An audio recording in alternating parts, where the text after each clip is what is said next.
नमस्कार, आप देख रहे हैं एनबी न्यूज और मैं हूं आपके साथ योगेश पांडे। स्वागत है आपका राजधानी लाइव में।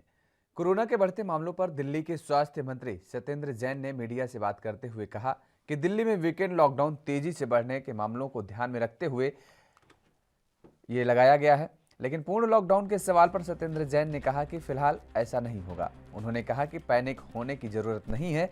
उन्होंने यह भी बताया कि डीडीएमए मीटिंग में कुछ पाबंदियों को लेकर फैसले लिए गए हैं। सत्येंद्र जैन के मुताबिक जरूरी सेवाओं से जुड़े कर्मचारियों को छोड़कर अब सभी सरकारी दफ्तर के कर्मचारियों के लिए वर्क फ्रॉम होम कर दिया गया है। उन्होंने बताया कि प्राइवेट दफ्तर में 50% कैपेसिटी पर काम होगा। केजरीवाल सरकार के मंत्री ने कहा कि मेट्रो और डीटीसी बसों में कोरोना प्रोटोकॉल का पालन करना होगा। उन्होंने ये भी बताया कि 100% सीटिंग क्षमता के साथ मेट्रो, ट्रेन और बसें चलेंगी। सत्येंद्र जैन ने कहा कि रैंडम जीनोम सीक्वेंसिंग में 81% मामले ओमिक्रॉन के सामने आए हैं और अब सिर्फ हॉस्पिटल के सैंपल जीनोम के लिए भेजे जा रहे हैं। एक्सपर्ट्स का कहना है कि अब तक इतना फैल रहा है कि मानकर चलिए ज्यादातर मामले ओमिक्रॉन के हैं।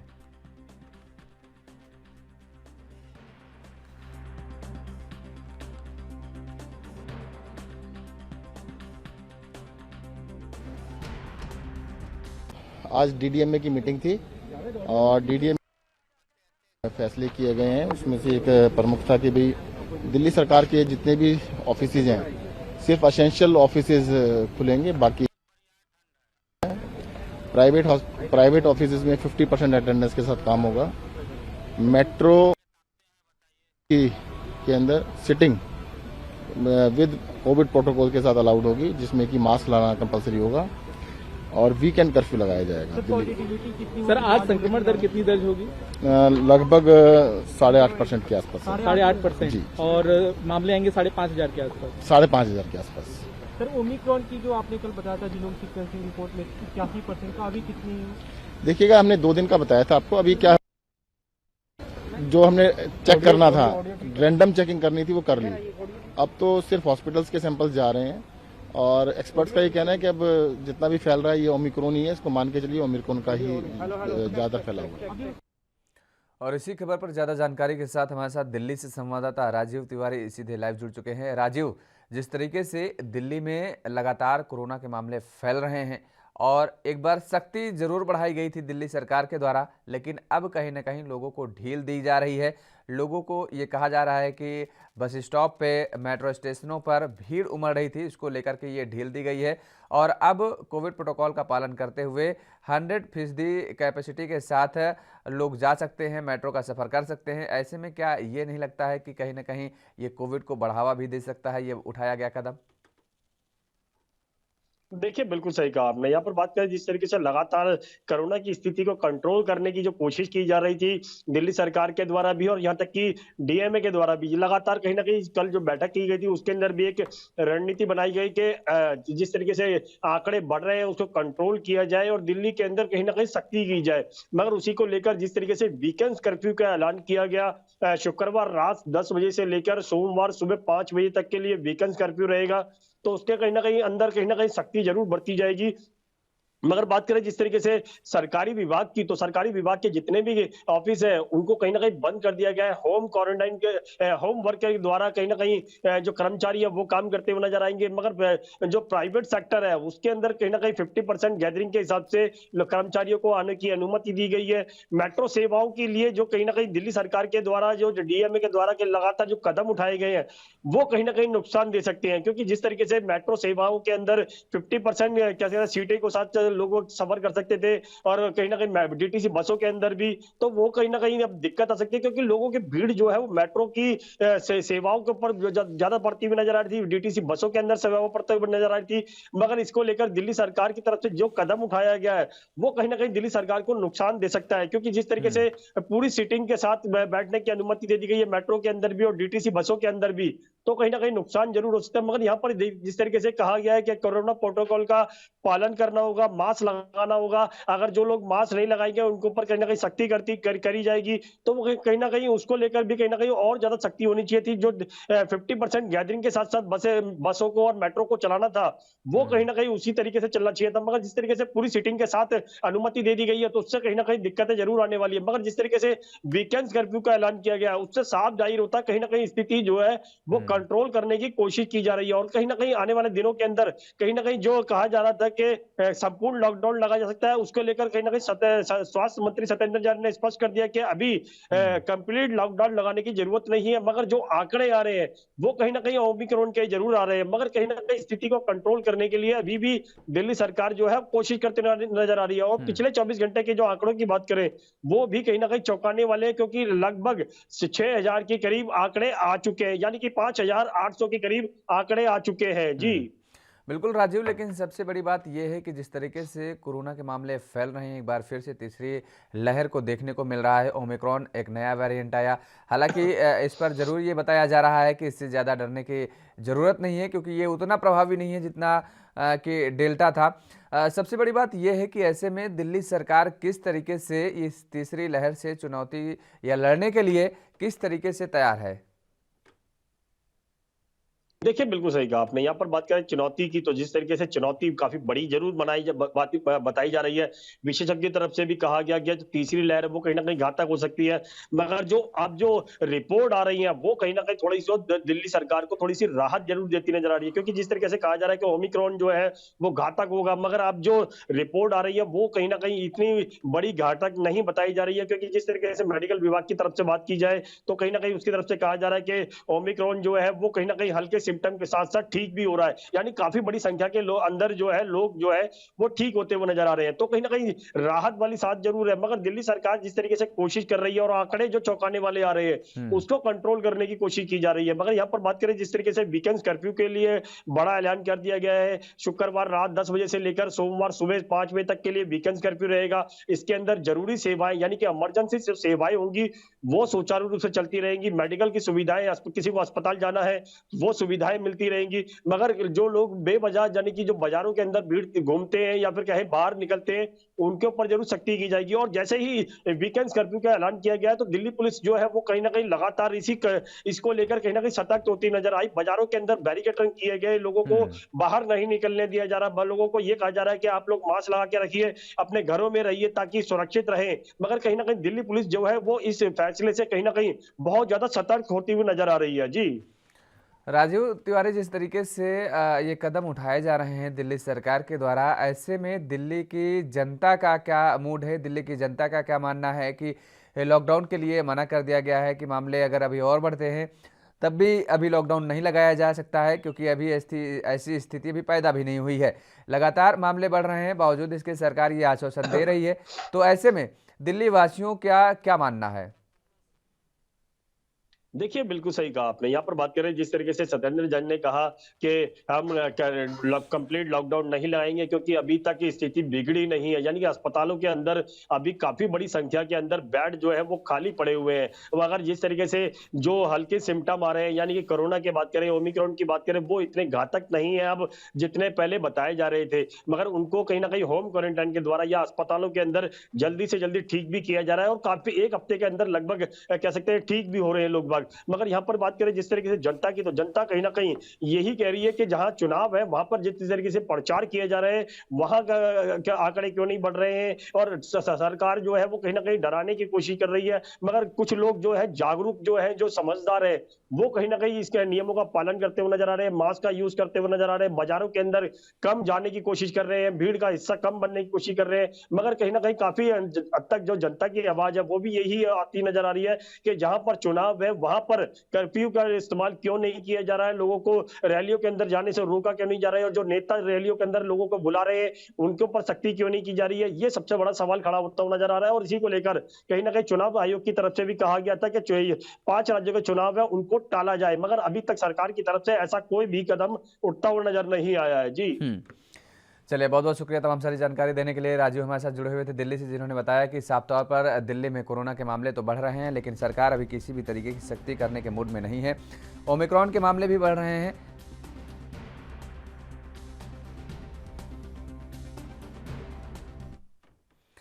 और उधर पंजाब के फिरोजपुर में प्रधानमंत्री नरेंद्र मोदी के कार्यक्रम को देखते हुए सुरक्षा के कड़े इंतजाम किए गए हैं। फिरोजपुर के चप्पे चप्पे पर पंजाब पुलिस और पैरा मिलिट्री फोर्स को तैनात किया गया है। पीएम मोदी की सुरक्षा में 10,000 के करीब पंजाब पुलिस के जवानों को तैनात किया गया है और जगह जगह सीसीटीवी कैमरे लगाए गए हैं। हालांकि किसान संगठनों ने पीएम मोदी के कार्यक्रम का विरोध करने का ऐलान भी किया है। प्रधानमंत्री नरेंद्र मोदी की रैली के खिलाफ किसान संगठन अलग अलग रास्तों पर बैठकर विरोध प्रदर्शन करेंगे। किसान संगठनों ने फिरोजपुर मोगा रोड और फिरोजपुर फाजिल्का रोड समेत कई रास्तों को जाम कर रखा है। पंजाब के फिरोजपुर में 5 जनवरी को प्रधानमंत्री Narendra Modi PGI satellite centre का शिलान्यास करेंगे और इसके बाद एक रैली को भी संबोधित करेंगे। रैली स्तर पर चप्पे चप्पे पर पुलिस बल की तैनाती की गई है और आसपास के क्षेत्रों पर नजर रखने के लिए सीसीटीवी कैमरे लगाए गए हैं। रैली वाली जगह पर मंच को तैयार कर लिया गया है। हालांकि पंजाब में मंगलवार को घने बादल छाए हुए हैं और जिससे बुधवार को बारिश भी हो सकती है। प्रधानमंत्री के कार्यक्रम को लेकर पंजाब बीजेपी के प्रवक्ता अनिल सुरेन ने कहा कि पंजाब की सबसे बड़ी और पहली रैली फिरोजपुर में हो रही है, जहां पर प्रधानमंत्री शिलान्यास भी करेंगे। रैली में पीएम मोदी के मंच पर भाजपा के तमाम दिग्गज नेता भी मौजूद रहेंगे और इस दौरान सांसद सनी देओल भी वहां होंगे। तो वहीं रैली में बीजेपी ने लाखों की संख्या में लोगों के आने का दावा किया है। बता दें कि इस बार पंजाब में भारतीय जनता पार्टी अमरिंदर सिंह की पार्टी के साथ मिलकर विधानसभा चुनाव लड़ रही है।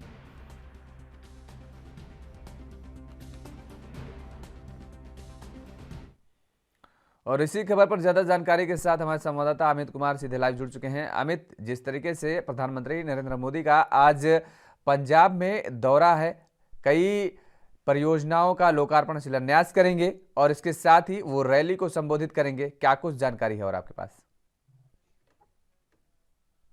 अमित,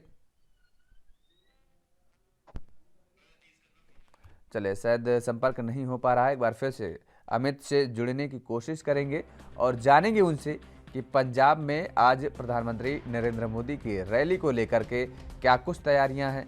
फिरोजपुर में प्रधानमंत्री नरेंद्र मोदी की आज रैली होनी है, क्या कुछ कार्यक्रम रखे गए हैं। भारतीय जनता पार्टी की तरफ से जो उत्साह देखने को मिल रहा है उनके कार्यकर्ताओं में,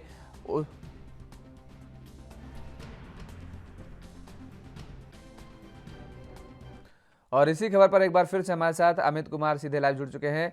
अमित, जिस तरीके से लगातार ये बताया जा रहा है कि प्रधानमंत्री नरेंद्र मोदी का आज दौरा है और आज ये जो फिरोजपुर में रैली होने वाली है पीएम मोदी की, इसमें क्या कुछ कार्यक्रम रखे गए हैं, क्या कुछ जानकारी है आपके पास?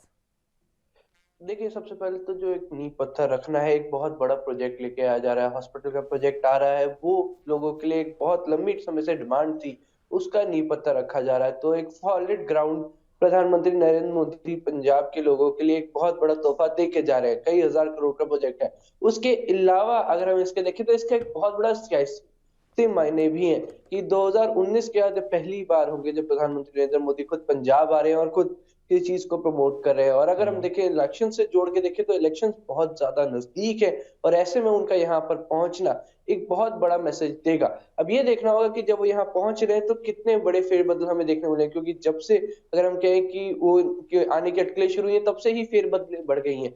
बीजेपी में कई नए चेहरे आए हैं और कई चेहरे अभी सोच विचार के दौर पे चल रहे हैं। जब उनके सीनियर नेता हरजीत ग्रेवाल से हमने बात की, मैंने पूछा है कि क्या आज कोई नए चेहरे शामिल होंगे, क्योंकि बार बार अटकलें चल रही हैं कि अकाली दल से, आम आदमी पार्टी से या कांग्रेस से कई चेहरे आने की बात कर रहे हैं। तो वही इनके ऊपर उनका कि कई चेहरे आने की बात कर रहे हैं और आएंगे भी, पर ऐसा कोई स्पेसिफिकली नहीं है कि आज ही कई नए चेहरों ने आना है या ज्वाइन करना है। तो इसके ऊपर वो सीधे तौर पे बोल चुके हैं कि जिन्होंने आना है वो अपनी ही पेस पे आएंगे, धीरे धीरे आएंगे। ऐसा कुछ नहीं है कि अगर प्रधानमंत्री नरेंद्र मोदी है तो आज कोई मेजर ज्वाइनिंग होगी। हाँ, आज लोगों के लिए शॉक जरूर लगेगा, पर हम कह सकते हैं कि आज की रैली से बीजेपी को एक मेजर बूस्ट अप जरूर मिलेगा पूरे पंजाब में। वो एक ऐसा फर्स्ट फॉरवर्ड इंप्रेशन रखने वाले हैं कि लोग में वापस से जो बीजेपी की इमेज खराब हुई थी, या हम कहें कि किसानी आंदोलन चलते जो बाइकआउट बढ़ता हुआ नजर आ रहा था, वो खुद प्रधानमंत्री नरेंद्र मोदी पंजाब में आके उसे खत्म कर देंगे। पर सवाल ये उठता है कि जब वो खुद आएंगे वो इमेज खत्म हो जाएगी, पर उसके आगे क्या? क्या सिर्फ प्रधानमंत्री नरेंद्र मोदी के नाम पे ही क्या इस बार की भी कैंपेन पंजाब में लड़ी जाएगी? क्या वो अकेले काफी होगा? पर क्या फिर हम बात करें जो कैप्टन अमरिंदर सिंह और परमजीत ढींसा के साथ उनका अलायंस है बीजेपी का, क्या उसका असर नहीं पड़ेगा? इन सब चीजों के ऊपर अगर हम बात सीधे तौर पे कहें तो कहीं ना कहीं कोशिश की जा रही है कि as a front foot BJP खुद को फॉरवर्ड रखती हुई नजर आ रही है, खुद को फर्स्ट इंप्रेशन देती हुई नजर आ रही है, और ये कोशिश की जा रही है कि ज्यादा से ज्यादा हो सके तो खुद को एक पॉजिटिव इमेज में लोगों के सामने प्रेजेंट करें। पर सवाल ये है कि क्या लोग इस इमेज को एक्सेप्ट करेंगे? प्रधानमंत्री Narendra Modi already all over India अगर हम कह सकते हैं कि लोग एक्सेप्ट कर चुके हैं, इंप्रेशंस एक्सेप्ट कर चुके हैं, पर सवाल ये है कि आज की रैली में हमें ये देखना होगा कि ऑपोजिशन पे कितना असर पड़ता है, क्योंकि अगर कई बड़े चेहरे ये अगर हम सीधे तौर पे कहें कि बीजेपी में आज ज्वाइन होते हैं तो बीजेपी एक बहुत बड़ा पॉजिटिव इंपैक्ट अपने साथ लेके आएगी और पंजाब की सियासी अगर हम कहें कि सारे जितने भी सियासी चीजें हैं वो बदल जाएंगी। पर सवाल ये है कि क्या आज वो मेजर चेंज देखने को मिलेगा या फिर बीजेपी अभी भी अपने पत्ते नहीं खोलेगी, आज भी कोई मेजर चेंजेस नहीं करेंगी और चुनाव कोड ऑफ कंडक्ट लगने का इंतजार करेगी। जी अमित, लेकिन जिस तरीके से मंच पर तमाम सारे बड़े दिग्गज नेता मौजूद रहेंगे, सांसद तमाम सारे मौजूद रहेंगे, केंद्रीय मंत्री मौजूद रहेंगे, सनी देओल खुद मौजूद रहेंगे वहां पर, तो क्या ऐसे में ये कयास लगाया जा रहा है कि कैप्टन अमरिंदर सिंह भी मंच साझा कर सकते हैं? लाइव पे लगा हुआ है अमित, आवाज मिल पा रही है? हम लाइव हाँ लाइव फ्रेम चलिए, शायद संपर्क नहीं हो पा रहा है, फिर से जुड़ने की कोशिश करेंगे। तो आज प्रधानमंत्री नरेंद्र मोदी का पंजाब के फिरोजपुर में रैली है और रैली को संबोधित करेंगे। जाहिर तौर पर है विधानसभा के चुनाव सर पर हैं पंजाब में और ऐसे में भारतीय जनता पार्टी के लिए ये बूस्टर का काम आज की रैली करेगी। लेकिन सवाल यही उठता है, जिस तरीके से अमित ने अभी कहा कि प्रधानमंत्री नरेंद्र मोदी को तो देश की जनता ने स्वीकार किया है, पंजाब की जनता को लेकर के जिस तरीके से स्वीकार करने के बाद ही भारतीय जनता पार्टी लगातार इस बात का दावा कर रही है कि पंजाब में इस बार वह सरकार बनाएगी। लेकिन किसानों का जिस तरीके से जो रोष देखने को मिला था पंजाब के किसानों का खास तौर पर, ऐसे में भारतीय जनता पार्टी के लिए एक बड़ी चुनौती भी है। इस बात से नकारा नहीं जा सकता है कि भारतीय जनता पार्टी के लिए बड़ी चुनौती होगी पंजाब में, क्योंकि किसानों का जिस तरीके से रोष देखने को पहले भी मिला है और आज भी पीएम मोदी की रैली को लेकर के किसानों की तरफ से ये बात कही गई है कि वो आंदोलन करेंगे, वो इसका विरोध करेंगे, विरोध प्रदर्शन करेंगे पीएम मोदी की रैली को लेकर के।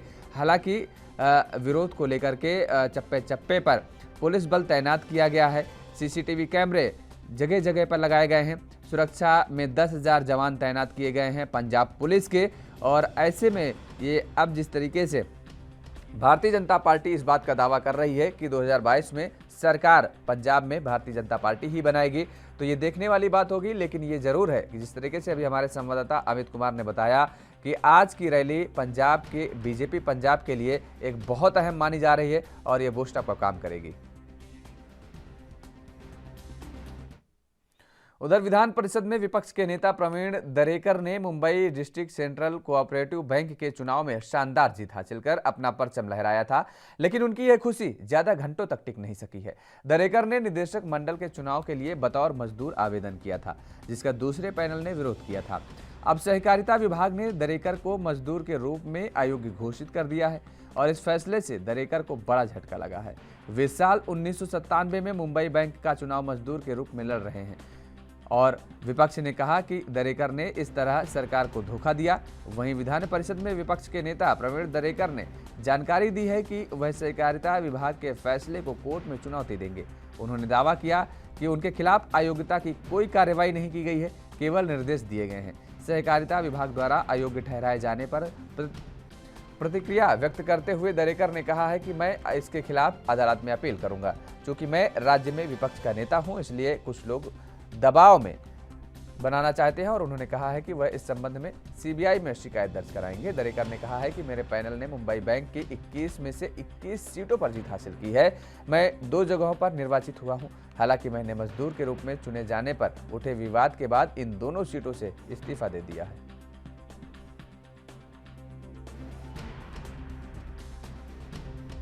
तो सहकारिता विभाग की कार्रवाई की बात को लेकर के दरेकर ने साफ तौर पर ये बात कही है कि दरअसल उन पर कार्रवाई नहीं की गई है सहकारिता विभाग द्वारा, उन्हें केवल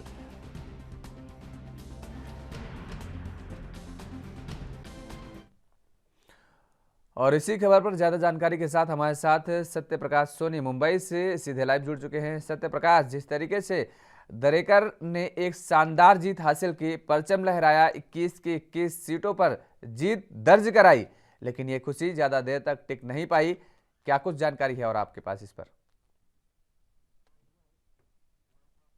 बिल्कुल, देखिए, प्रवीण दरेकर ने 1997 से लगातार मुंबई बैंक के निदेशक पद पर कार्यरत रहे।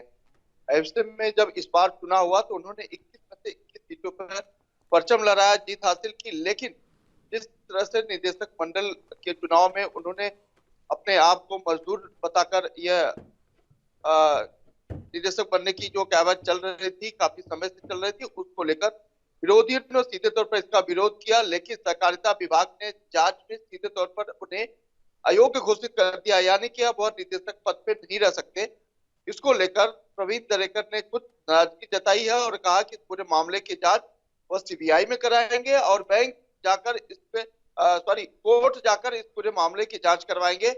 ऐसे में प्रवीण दरेकर ने कहा है कि मैंने और मेरे पैनल ने 21 में से 21 सीटों पर जीत हासिल की है। ऐसे में सहकारिता विभाग ने उनकी जो अयोग्यता घोषित की थी उसके ऊपर उन्हें कोई कार्रवाई नहीं की गई, बल्कि सिर्फ निर्देश दिए गए हैं, वो जो बेहद गलत है। ऐसे में वह कोर्ट का रुख करेंगे और न्याय की मांग करेंगे। लेकिन इस बीच महाविकास अघाड़ी सरकार में एनसीपी के नेता नवाब मलिक ने सीधे तौर पर आरोप लगाया है कि यह सरासर सरकार के साथ धोखा है। प्रवीण दरेकर ने न सिर्फ सरकार के साथ धोखा किया है, बल्कि संप्रदाय के साथ और एक विशेष रूप से क्रिमिनल ऑफेंस तैयार किया, जिसमें उनके ऊपर 199, 200, 420 के और 37 के तहत मामला दर्ज होना चाहिए। इस तरह की मांग उन्होंने किया है। इसके अलावा विधान परिषद के जो विपक्ष के नेता बने हुए हैं उससे भी उन्हें इस्तीफा दे देना चाहिए। बिल्कुल, लेकिन सत्य प्रकाश, इस दौरान जिस तरीके से अब कार्रवाई करने की बात कही जा रही है दरेकर पर, नवाब मलिक ने आवाज उठाई है, सरकार से अपील की है। ऐसे में क्या भारतीय जनता पार्टी की तरफ से अब तक कोई प्रतिक्रिया आई है? क्योंकि दरेकर तो साफ तौर पर यही कह रहे हैं कि उनके ऊपर दबाव बनाया जा रहा है क्योंकि वो विपक्ष में बैठे हुए हैं। बिल्कुल योगेश जी, दरेकर जी ने सीधे तौर पे कहा है कि मीडिया के द्वारा राजनीतिक दबाव उनके ऊपर बनाया जा रहा है। ऐसे में वह दबाव में नहीं आने वाले हैं। लेकिन जिस तरह से उन्होंने 21 में से 21 सीटों पर जीत हासिल की, उनमें दोनों पद से वो जीत हासिल की, दोनों पद से उन्होंने फिलहाल इस्तीफा दे दिया है। और यह मामला ये बताया जा रहा है कि दबाव के चलते प्रवीण दरेकर ने किया है। लेकिन आपको बता दें कि मुंबई बैंक में पिछले दिनों काफी बड़े घोटाले सामने आए थे, इसकी भी जांच चल रही थी। लेकिन बीच में जब बीजेपी की सरकार आई थी उस दौरान प्रवीण दरेकर को जो है ये इस तमाम घोटालों से बरी कर दिया गया था। लेकिन महाविकास अघाड़ी सरकार आने के बाद लगातार उनके ऊपर दबाव बनाया जा रहा था, जांच की बात कही गई थी। इस बीच प्रवीण दरेकर ने मुख्यमंत्री उद्धव ठाकरे से भी मुलाकात की थी। शायद यही वजह रही है कि उस वक्त जो है प्रवीण दरेकर साफ बच गए थे। लेकिन अब चुनाव की बात आई तो इसमें सामने बातें आई है कि प्रवीण दरेकर निदेशक पद पे बने रहने के लिए अपने आप को नौकर बताकर जो चुनाव जीतते थे। लेकिन इस बार सहकारिता विभाग ने उनके इस बात को जो है सीधे तौर पर नकार दिया है और उन्हें प्रवीण दरेकर का अयोग्य घोषित किया है। क्योंकि प्रवीण दरेकर ने विपक्ष के विधान परिषद में जब विपक्ष की नेता बनने की बात है तो उस दौरान उन्होंने अपने आप को एक उद्यमी बताया था। तो जाहिर तौर पर एक व्यवसायी बताना फिर एक बार नौकर बताना, ये बेहद दोनों चीजें आपस में विरोधाभास तय करती है। ऐसे में सहकारिता विभाग ने उन्हें अयोग्य घोषित करते हुए तुरंत उनके ऊपर कार्रवाई करने की मांग। हालांकि अब विपक्ष की तरफ से भी लगातार आवाज उठने लगी है, कहा जा रहा है कि इस पूरे मामले की जांच होनी चाहिए। योगेश जी, प्रवीण दरेकर को अगर लेकर के जिक्र किया जाए सत्य प्रकाश, तो जिस तरीके से अभी आपने बताया कि उनके 2 बयान दिए गए, विरोधाभास उत्पन्न होता है कि जिसमें एक अपने आप को बिजनेसमैन बताया उन्होंने और दूसरे में अपने आप को कर्मचारी बताया। अगर सहकारिता विभाग का जिक्र करें तो जिस तरीके से एक बड़ी दावेदारी ठोकी है और एक लंबे समय से उन्होंने चुनाव लड़ते चले आए हैं दरेकर, तो क्या सहकारिता विभाग इसे गलत ठहरा रहा है? क्या वास्तव में नोटिस जारी किया है या फिर इनके ऊपर कार्रवाई करने की बात किसी तरीके से अभी तक विभाग की तरफ से कही गई है? देखिए, सहकारिता विभाग की एक कमेटी बनाई गई है। अगर वो जांच कमेटी कहती है कि प्रवीण दरेकर द्वारा दिए गए दस्तावेज या जांच सही है और प्रवीण दरेकर ने गलती की है तो जाहिर तौर पर प्रवीण दरेकर के ऊपर यह मामला बनता ही है और जांच भी होना चाहिए, क्योंकि यह मामला पहली बार का नहीं है, जबकि 1997 से लगातार प्रवीण दरेकर निदेशक पद पे बने हुए हैं और इस तरह के घोटाले भी सामने आए हैं। तब अब ऐसे में जब एक बार उनके ऊपर घोटाले भी लगे हुए हैं, आरोप भी लगे हैं, उसकी जांच भी चल रही है, दूसरी बार उन्होंने दस्तावेजों के माध्यम से गलत तरीके से अपने आप को दो अलग अलग बातों को सामने रखा है। एक तरफ अपने आप को उद्यमी बताते हैं, विशेष नंबर बताते हैं, दूसरी तरफ वो बताते हैं कि वह कर्मचारी हैं। तो जाहिर तौर पर यह पद कहीं न कहीं उनके गरिमा के खिलाफ है। जाहिर तौर पर पद की गरिमा को रखते हुए उन्हें इस्तीफा देना चाहिए। फिलहाल उन्होंने अपनी दोनों सीटों से जहां से जीत हासिल करती उस पे उन्होंने इस्तीफा जरूर दिया है, लेकिन यह माना जा रहा है कि अगर जांच होती है तो जाहिर तौर पर प्रवीण दरेकर की भी मुश्किलें बढ़ सकती है, क्योंकि लगातार कई लोगों ने उनके ऊपर आरोप भी लगाए थे। बिल्कुल सत्य प्रकाश, जिस तरीके से भ्रष्टाचार को खत्म करने की बात बीजेपी लगातार कहती रहती है, वो किसी भी राज्य का अगर हम जिक्र करें, लेकिन ऐसे में जिस तरीके से आप बता रहे हैं कि प्रवीण दरेकर पर तमाम सारे आरोप लगे हैं, पहले भी भ्रष्टाचार और घोटाले के आरोप लग चुके हैं, बावजूद इसके वो लगातार निदेशक पद पर बरकरार रहे हैं। जांच की बात आई थी लेकिन उसमें कहीं ना कहीं वो बरी नजर आए हैं, और अब ऐसे में एक बार फिर से जब ये बड़े आरोप लगे हैं, गुमराह करने के आरोप लगे हैं, विभाग को, सरकार को गुमराह करने के आरोप लगे हैं, तो ऐसे में भारतीय जनता पार्टी के किसी भी नेता की तरफ से कोई प्रतिक्रिया अब तक? देखिए, जाहिर तौर पर प्रवीण दरेकर के साथ में कंधा से कंधा मिलाने वाले पूर्व मुख्यमंत्री देवेंद्र फडणवीस है, लेकिन देवेंद्र फडणवीस को शायद यह पता है कि प्रवीण दरेकर ही ऐसे शख्स है जिनके ऊपर मुंबई बैंक में 12,000 करोड़ घोटाला करने का आरोप लगा था, जिसकी जांच जो है विभाग कर रहा था। अब ऐसे में जब बीजेपी की सरकार बनी थी, इस दौरान प्रवीण दरेकर के सारे घोटालों को खत्म करते हुए उन्हें मनसे से ही एनसीपी बीजेपी में लिया गया था। तो यही वजह है कि प्रवीण दरेकर पहले से घोटाले के बीच में शामिल है। ऐसे में जब घोटाले उनको महाराष्ट्र नवनिर्माण सेना में लगे थे, तभी उनके ऊपर ये आरोप लगे थे। उसके बाद उन्होंने तमाम घोटालों को खत्म करते हुए बीजेपी में दखल अंदाजी की थी। बीजेपी में आने के बाद सारे घोटाले खत्म हो गए। चलिए, बहुत बहुत शुक्रिया तमाम सारी जानकारी देने के लिए। हमारे साथ सत्य प्रकाश सोनी जुड़े हुए थे मुंबई से। तो राजधानी लाइव में फिलहाल मेरे साथ इतना ही। देश और दुनिया की तमाम खबरों के लिए आप बने रहिए ANV न्यूज के साथ।